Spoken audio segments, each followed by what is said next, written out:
Was it everyone will try to kill you? Assalamualaikum, halo guys, kembali lagi dengan channel Nang Ariza. Bagaimana kabar kalian? Saya doakan semoga kalian baik-baik saja, sehat selalu dan lancar rezekinya. Kali ini saya akan menceritakan tentang alur cerita film action fantasi yang berjudul Love and Monster. Love and Monster adalah film petualangan monster Amerika tahun 2020 yang disutradarai oleh Michael Matthews dengan Sean Levy dan Cohen sebagai produsernya. Film ini dibintangi oleh Dylan O'Brien, Jessica Henwick dan Ewing, Michael Rooker dan Ariana Greenblatt. Oke guys, tanpa berlama-lama lagi, inilah alur cerita film Love and Monster. Yuk! Sebuah meteor besar sedang menuju bumi. Untuk menghalaunya, berbagai negara khususnya yang memiliki nuklir bersatu guys, menembakkan nuklir yang dimilikinya sebelum meteorit jatuh ke bumi. Usaha tersebut berhasil menghancurkan meteorit. Namun ternyata di luar dugaan, nuklir yang ditembakkan ke angkasa menyebabkan radiasi, dan radiasi tersebut turun kembali ke bumi. Hingga senyawa kimia dengan jumlah banyak kembali menghujani makhluk bumi dan menyebabkan binatang-binatang bermutasi menjadi ukuran raksasa dan menjadi ganas. Mereka mulai memangsa manusia hingga mati. Semut, kadal, kecoa, dan buaya masih banyak lainnya dengan jumlah yang sangat banyak. Semuanya menyerang manusia. Banyak berita bermunculan, mulai presiden dibunuh hangat raksasa, anak yang dimakan ikan masnya saat sedang tidur, bahkan kucing kesayangannya saja juga ikut dimakan.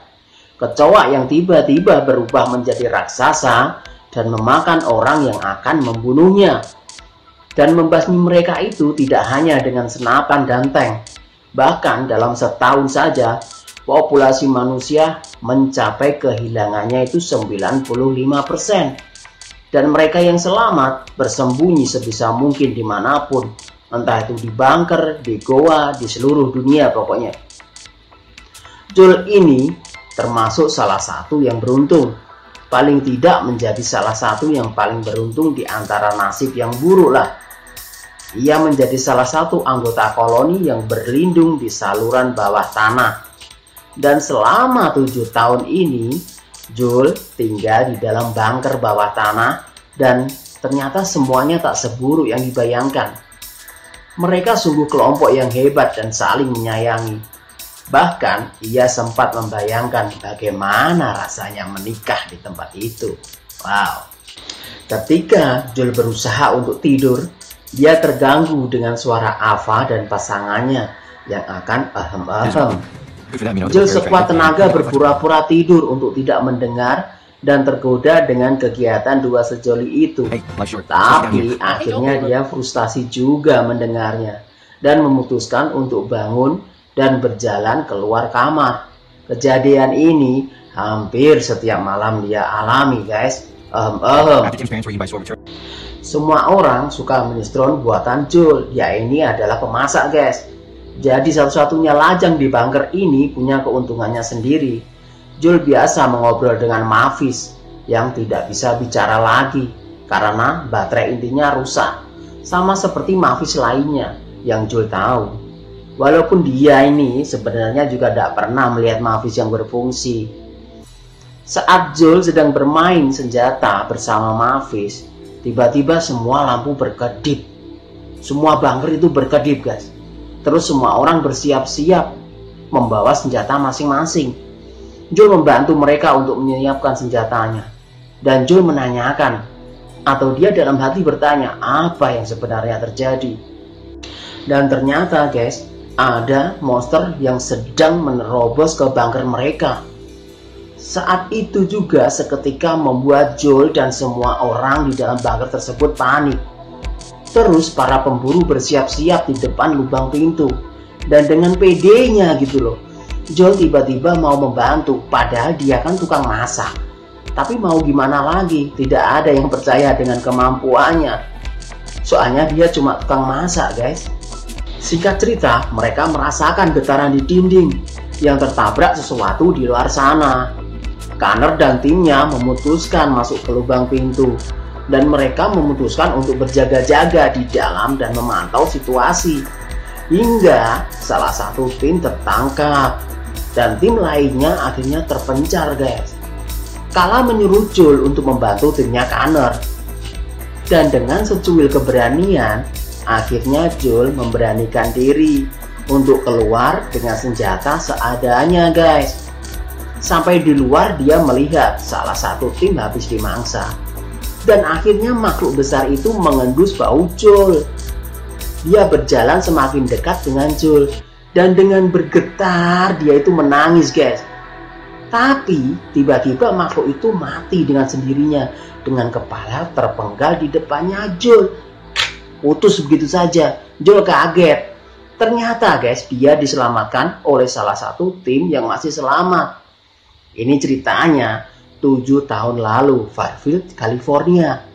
Saat Joel sedang berusaha melukis kekasihnya di dalam mobil dan berlanjut akan dengan Aime, pacarnya itu. Tiba-tiba mereka dikejutkan dengan pengeboman di mana-mana di depan mereka, mobil mereka maksudnya. Akhirnya Joel dan semua orang yang di dalam bunker kehilangan Connor yang dimangsa semut raksasa. Joel berusaha menghubungi dunia luar dengan radio, hanya agar dia bisa berbicara dengan kekasihnya Aime yang tadi, guys, 7 tahun lalu tadi itu. Setelah kejadian itu, Joel akhirnya ingin mengubah dirinya, memberanikan diri agar menjadi lebih berguna bagi kelompoknya, ya minimal bagi dirinya sendiri. Mencari Aime pacarnya menjadi hal yang paling masuk akal baginya dalam proses untuk membuatnya lebih berani. Dengan demikian, mau nggak mau ia harus keluar dari tempat persembunyian dan mulai petualangan di dunia luar sana, guys. Dunia penuh monster. Ya, mau gimana lagi? Dengan berat hati, anggota kelompok lain melepas kepergian Joel dan berharap dia kembali dengan selamat dan otomatis bisa bertemu dengan kekasihnya dulu, Aime. Berbekal seadanya dan sebuah buku catatan berisi gambar-gambar para monster yang ia gambar sendiri selama 7 tahun dia di bunker, Joel memulai petualangan keluar dari bunker ke antah berantah yang isinya penuh dengan monster, guys. Ada sebuah rumah yang tampak berpenghuni. Joel masuk dan mencari orang yang punya nih. Namun sepertinya baru saja ditinggalkan, guys. Ketika sampai di halaman belakang rumah, di sana kan ada kolam ikan yang sangat keruh hingga warnanya hitam seperti minyak. Kolam tersebut mengeluarkan gelembung-gelembung aneh. Nah, tiba-tiba keluar monster katak yang sangat besar. Seketika itu pula menjulurkan lidah menangkap Joel. Di saat menghindar dari lidah kodok monster tersebut, tiba-tiba muncul di hadapannya seekor anjing. Ketika hendak berlari dari serangan kodok kedua, Joel terpental dan jatuh. Kemudian kodok berhasil mendapatkan kakinya. Anjing yang dari tadi menggonggong di dekatnya, kini malah membantu Joel dengan menggigit lidah katak raksasa. Hingga kodok tersebut melepaskan cengkeramannya dari kakinya Joel. Nah, sejak saat itu, anjing tersebut selalu bersama dengan Joel. Hingga suatu hari Joel terperosok masuk ke dalam sebuah lubang. Anjing terus menggonggong berharap ada yang menolong. Tak lama kemudian setelah itu muncul nih bocil bernama Minow yang menolongnya. Minow memperkenalkan Joel dengan Clyde. Pertemuan tersebut tampaknya merupakan hal yang diharapkan Joel untuk menjadi lebih berani. Dari Minow dan Clyde, Joel belajar berbagai monster dan bagaimana cara menghadapinya. Minow dan Clyde memang sedikit gila, namun justru itulah yang dibutuhkan untuk bertahan dan melawan para monster. Berbagai petualangan mereka lalui bertiga bersama Boy sang anjing, hingga sampailah Joel pada koloni tempat Aime berada. Banyak yang dilalui Aime, sehingga Aime akhirnya move on dari Joel. Beberapa kali Aime kehilangan orang yang sangat berarti di camp tersebut. Kini ia hanya fokus pada Cap, yaitu pemimpin koloni yang baru. Cap mempunyai visi membawa seluruh koloni tinggal di kapal pesiar yang besar dan terbengkalai. Aime bersikukuh bahwa perasaannya pada Joel sudah tidak bisa kembali lagi dan menolak ajakan Joel untuk bersama lagi. Kasihan. Dengan demikian, cinta Aime terhadap koloni tersebut telah mengalahkan cintanya kepada Joel yang pernah ada dulu. Tibalah hari yang ditunggu, yaitu proses evakuasi koloni menuju kapal pesiar tersebut, guys. Tak diduga, ternyata Joel menemukan kejanggalan pada proses tersebut. Cap ternyata adalah komplotan pencuri makanan, yang mana tidak tanggung-tanggung membunuh satu koloni demi makanan mereka. Dugaan kian kuat setelah mengetahui bahwa Cap ternyata baru bergabung dengan koloninya Aime. Dan karena visinya lah yang menjadikannya kepala koloni, Aime tidak percaya atas dugaan Joel.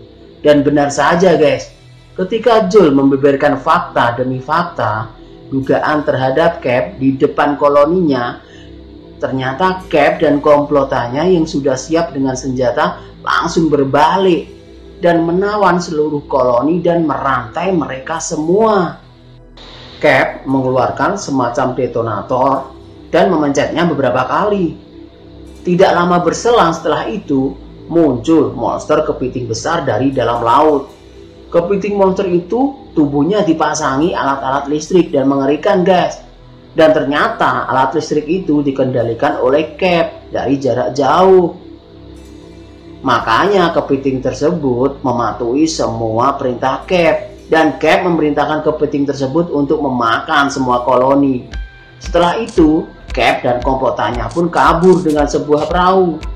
Joel dan Aime akhirnya berhasil nih melepaskan ikatannya dan kini bertarung dengan monster kepiting tersebut. Pada suatu kesempatan nih, Joel berhasil mengambil benda yang diduga sumber dari listrik di tubuh kepiting tersebut. Alih-alih meneruskan melawan Joel, sang kepiting agaknya tersadar nih siapa biang keroknya. Kemudian meninggalkan Joel dan berbalik masuk ke laut untuk mengejar Cap dan kelompoknya. Jadi dia mengejar kapal yang gede tadi, guys.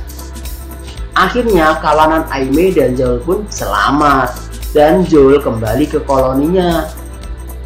Dan akhirnya dia menjadi Joel yang baru, yang lebih berani dan tentunya lebih bermanfaat bagi koloninya.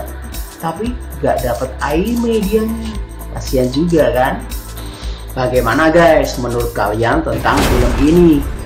Jangan lupa bantu aku untuk terus bisa mereview film-film lainnya dengan share ke teman-teman kalian, guys.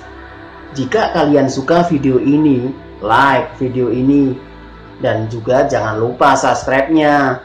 Nyalain juga tombol loncengnya biar kalian gak ketinggalan update video aku berikutnya. Kalian juga bisa komen di bawah untuk request film yang ingin aku review, guys. Oke guys, terima kasih ya. Cukup segitu saja dari aku. See you in the next video.